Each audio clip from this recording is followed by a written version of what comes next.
Alors Olivier Doissège, autre sujet très important, et notamment pour rattraper le travail, c'est perdu si je puis dire, ce sont les heures sup, qui sont limitées actuellement à 100 heures par an, et je pense que votre organisation voudrait aussi qu'elles passent sans doute à plus de 100, 220 heures par an.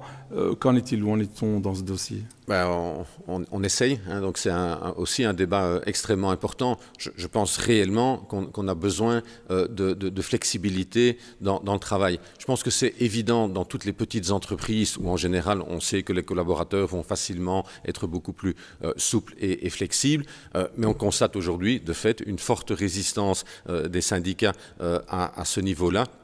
Un peu avec du dogmatisme, évidemment, et en traitant ce dossier de la flexibilité qui est de réflexes passéistes, etc.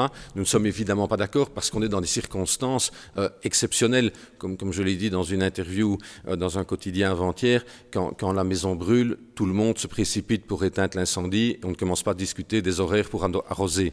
Oui. Je pense que c'est un point extrêmement important. On est aujourd'hui dans une situation qui nécessite l'urgence. On doit respecter évidemment les travailleurs et leurs droits, mais je pense qu'on doit avoir beaucoup plus de flexibilité avec ces heures supplémentaires aujourd'hui. Nous demandons aussi une annualisation du comptage des heures supplémentaires, puisqu'en général les maxima sont déterminés par trimestre, et ici on permettrait de les globaliser sur un an.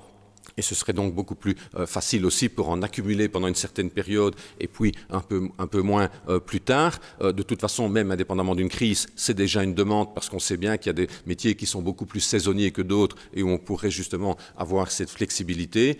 Et la deuxième chose que nous demandons et qui est liée à ces heures supplémentaires, c'est évidemment le décalage des horaires de nuit, où actuellement on est à 20 heures en Belgique, alors que la plupart des pays voisins sont à minuit, qui donc sont une charge supplémentaire importante pour les entreprises.